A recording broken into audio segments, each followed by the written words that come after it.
Hello again, here we are, Unit 8, Lesson 3. Let's get right to it. I'm starting with the do now here. Easy question, just kind of quickly going over some stuff from yesterday. We have a parabola, one of our square functions. I've got a parent function of f of x equals x squared. And the transformations that happen to this one, transformations, oops, that's not how you spell that. Transformations. If you look here, I can't write today. There we go. I have something on the inside. I can find that right here. That means it's going to go in the opposite direction of that, but it is a shift of right 3. And then over here at the end, I have a plus 4. That plus 4 is going to be a shift again, this time of up 4. Okay, so I'm going to take my basic function, which was x squared. Hopefully by now you guys have these basic ones memorized. It definitely helps. You don't have to think about going to the calculator or anything like that. Every single time you see one of these functions, like I said, we're using these 4 functions very much. And then every single point, what do I do to it? I shift it to the right 3, 1, 2, 3, and up 4. 1, 2, 3, and up 4.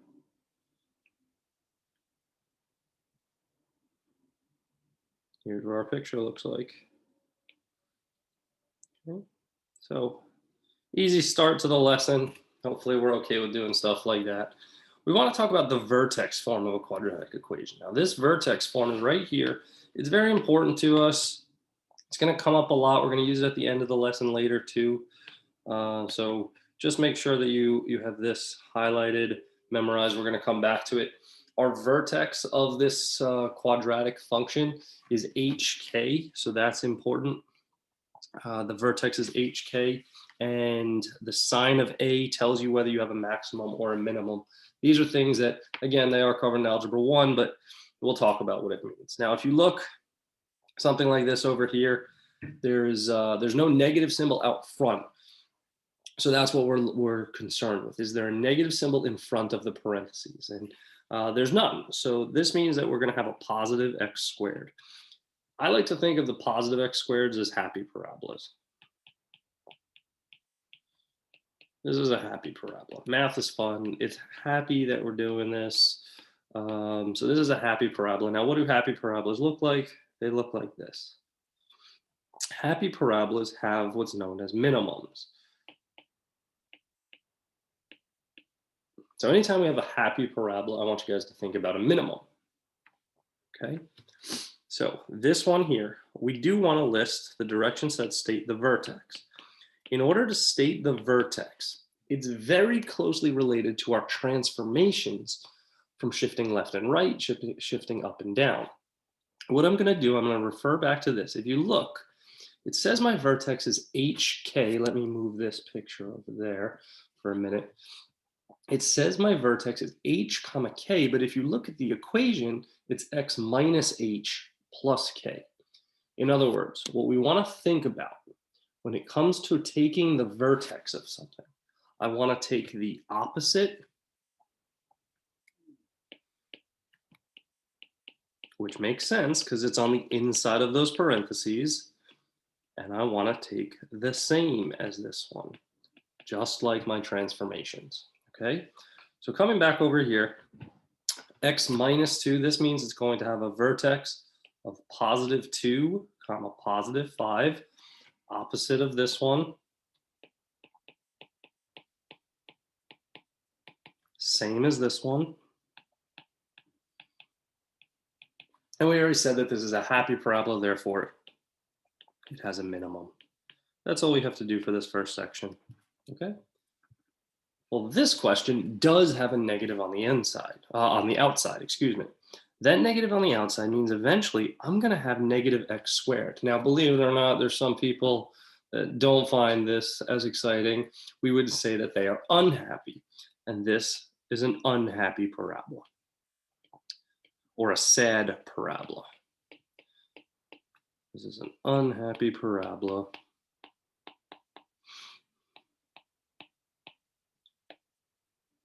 Big frown. Big frowns, though, have maximums. Okay. It does not change what you do for your vertex, though. Okay, so your vertex is still going to be the opposite of what's on the inside with x. So x plus 3 means that my vertex is going to be -3, the same as what's on the outside, -6. And we said this is going to be a maximum. Okay, let's look at number 3. Number 3 is a negative. This is going to have a maximum. My vertex, I take the opposite of +1, the same as that -4. And we already said this one is a maximum. Okay. This one here, this is a happy parabola. This is going to have a vertex. What do I do? There's nothing on the outside. Well, what number represents nothing? The number that represents nothing is 0. If there was no parentheses, 0. Okay. But the opposite of that -9 is +9. Since there's nothing at the end, I put a 0. And this one's going to have a minimum. Okay. Now, it would be great if we were always just in vertex form. Unfortunately, though, we're not always in vertex form. So I am going to have to change into vertex form. And the way that I do that, you guys actually know how to do this already. So this is just more refresher than anything. This is really not new for us.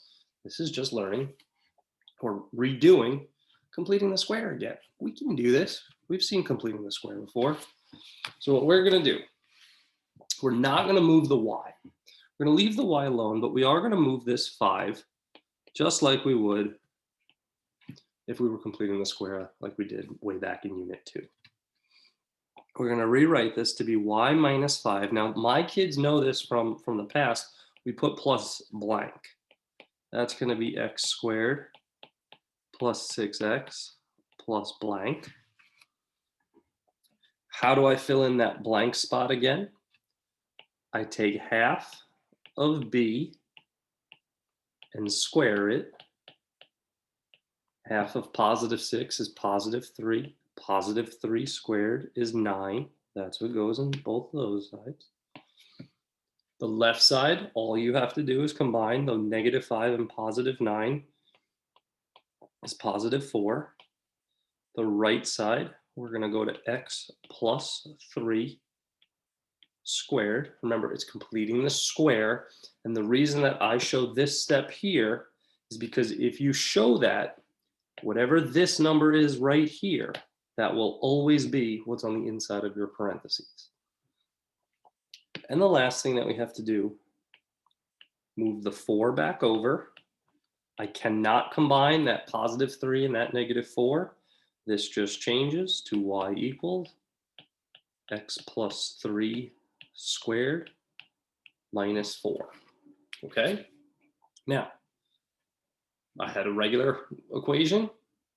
Now I have an equation in vertex form. Because of that, I can clearly see what my vertex is. My vertex of this problem, I take the opposite of the inside, the same as the outside,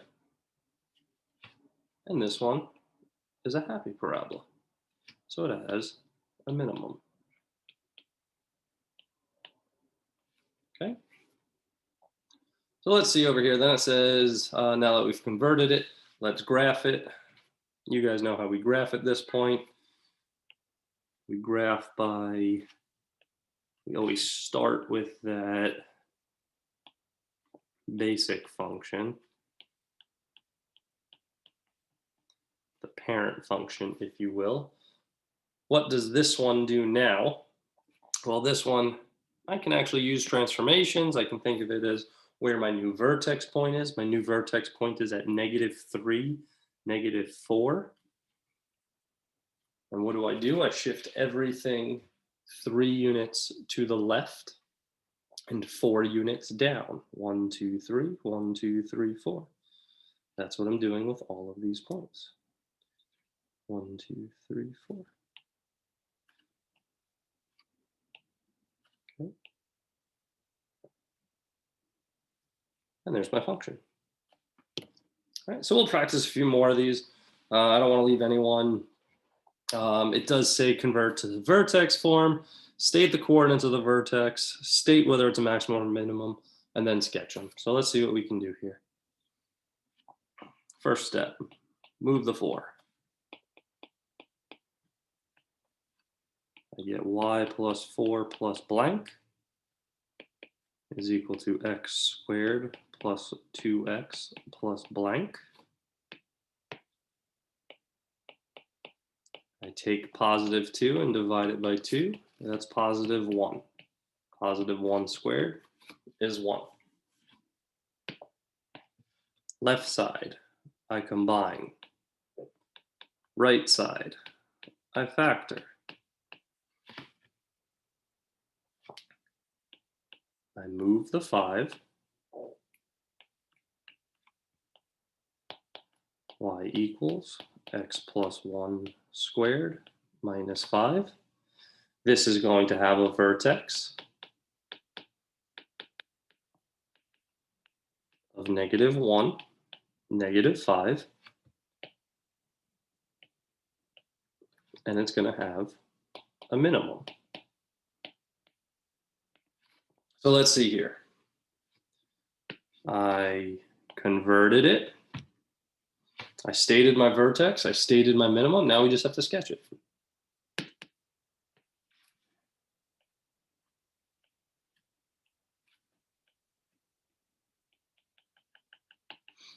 There's the parent function. Going to the left 1 and down 5. Left 1, down 5. Left 1, down 5. There's my new parabola.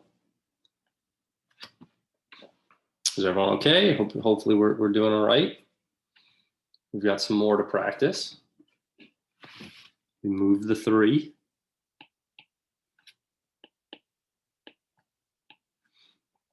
Y minus 3 plus blank is equal to x squared minus 6x plus blank. How do I fill in that blank spot? Half of -6 squared. -3 squared is 9. See why completing the square is so important early on in the year? This gives us y plus 6 over here. X minus 3 squared on this side. Remember, whatever this term is right here, that's what's going to go in those parentheses. Let's move this 6 over. And I'll get y is equal to x minus 3 squared minus 6. I can now list my vertex. Opposite of the inside, same as the outside.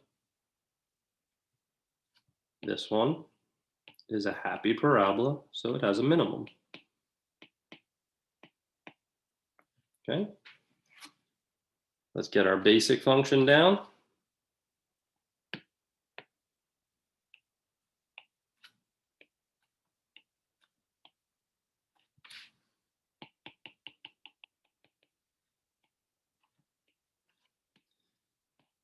Shifted to the right 3 and down 6. Right 3 down 6. Right 3 down 6. 1, 2, 3 down 6.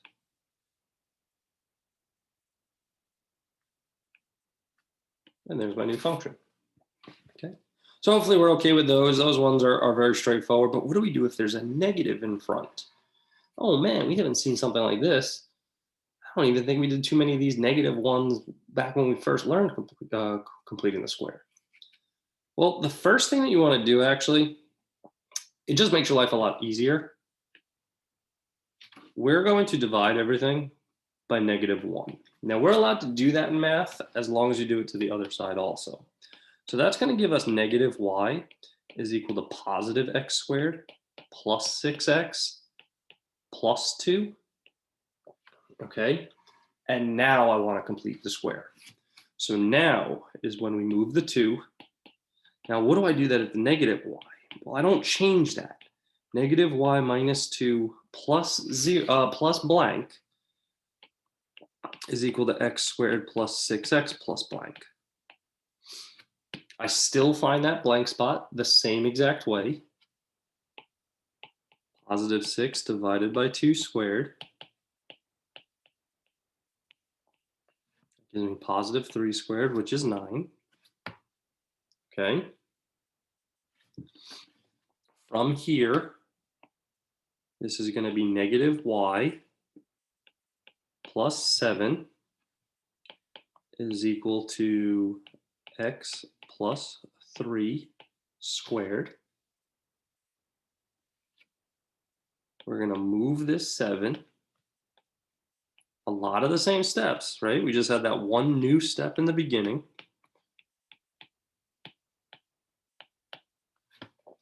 But now what do I do that I have that -y out front? I can't have -y out front. These need to be in the form of y equals something. Well, I finally just go back. I undo what I started.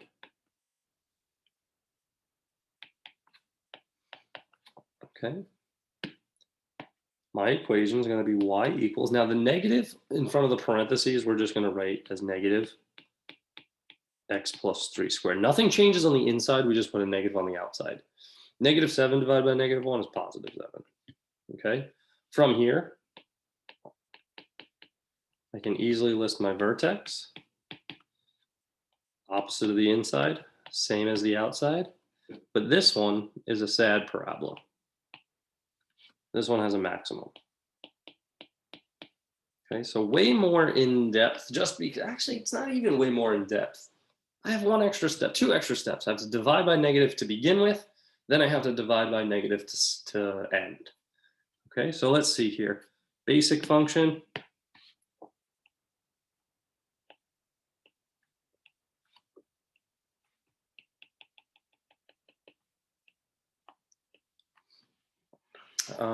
From there, I reflect.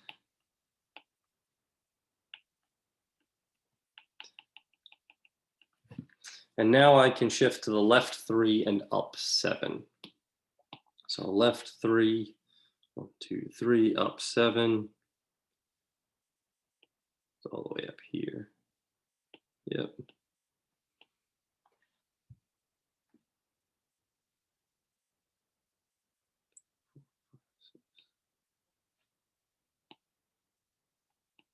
Now, because of this, if you remember in our lesson yesterday, I said I'd kind of explain why you have to take care of the reflection first. This is actually why. Our vertex point is what gives it to us. Our vertex point is -3, so that's the left 3 and up 7. If I were to do transformations in a different order, that would mess up with this. And this is the stuff that we need to make sure we're paying attention to, okay? So we've got one more practice one.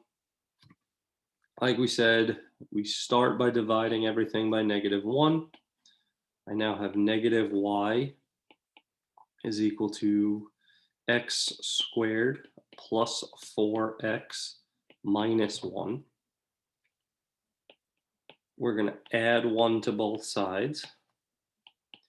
-y plus 1 plus blank is equal to x squared plus 4x plus blank. Let's fill in that blank spot. Positive 4 divided by 2. That's positive 2 squared, which is 4.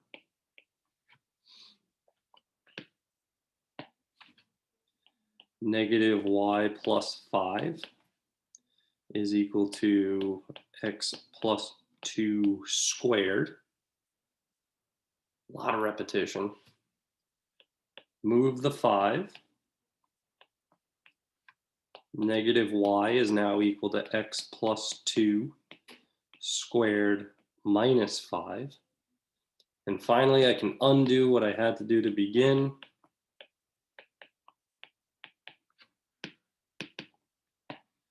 My equation is y equals negative x plus 2 squared plus 5. This is a sad parabola with a vertex of negative 2, 5.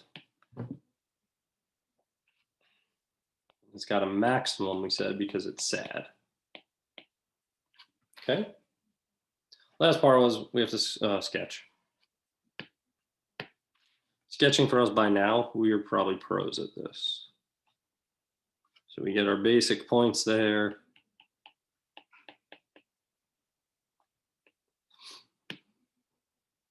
I reflect it.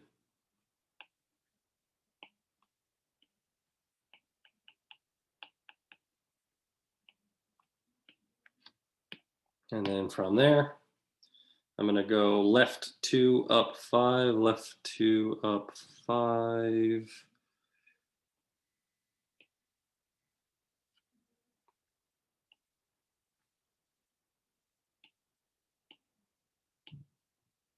There's my parabola. I've drawn better ones, sorry everyone. But hopefully we are okay with converting between standard form of a quadratic going into vertex form. That's what we did these last 4 problems here. We do want to talk about one other thing. If we look, all 3 of these parabolas have the same vertex. They all have that vertex of 2, 0, but all 3 of them look different. This is similar to what we talked about something in unit 7. Why is it that they look different? Well, they have the same vertex but look different because of this a value. So what do we do in order to solve that? Okay. Well, whenever you have a question like this, guys and girls, there's always 2 things that are going to be given to you. They're always going to give you the vertex, and they'll give you a point.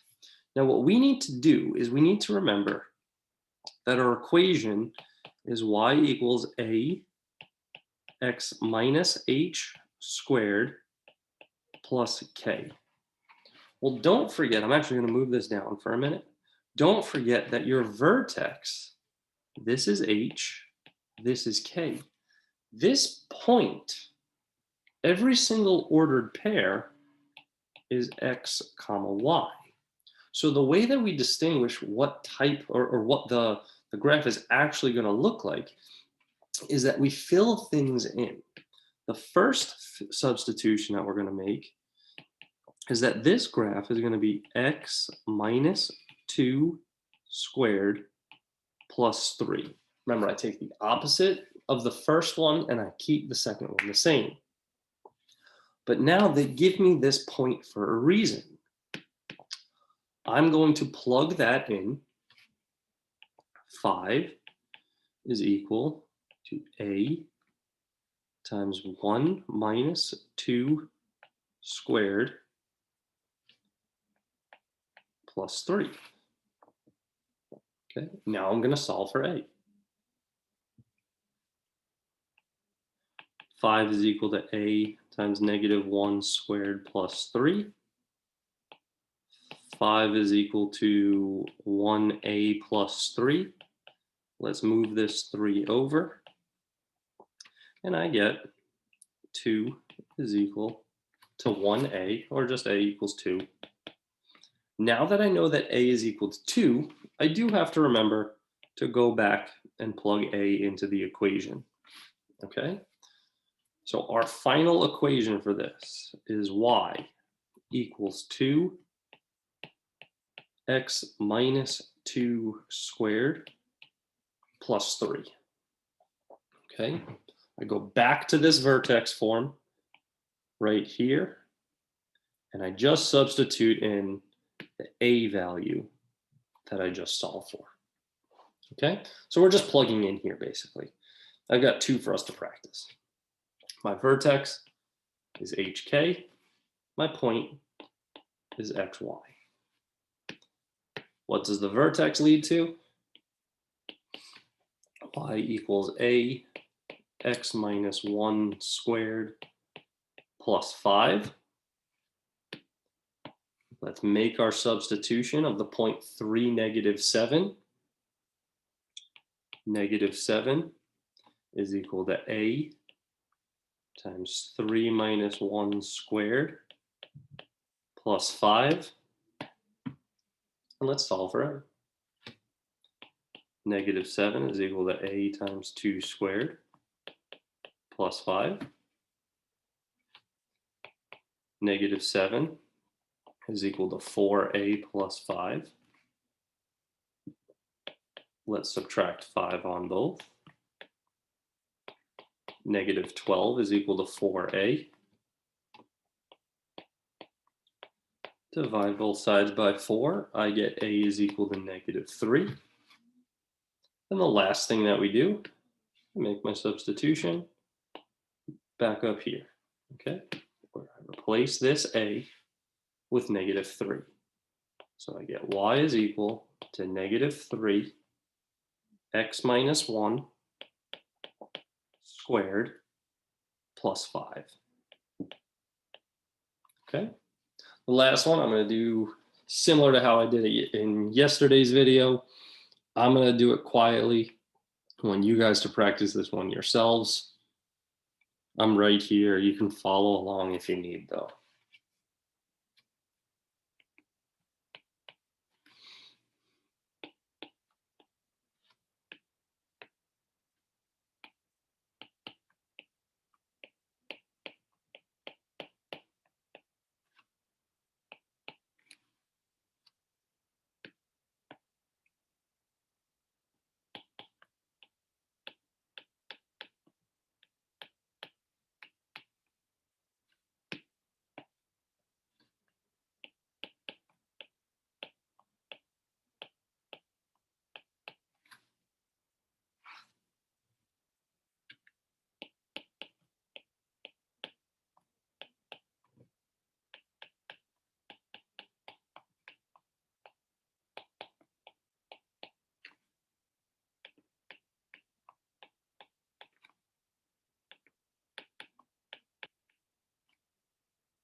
I get y equals 1/2 x plus 1 squared minus 1. So hopefully you guys did okay with today's lesson. That's everything that I have for you. Make sure you're paying attention in class. I'll see you guys soon, okay? Have a great day, everyone. Bye.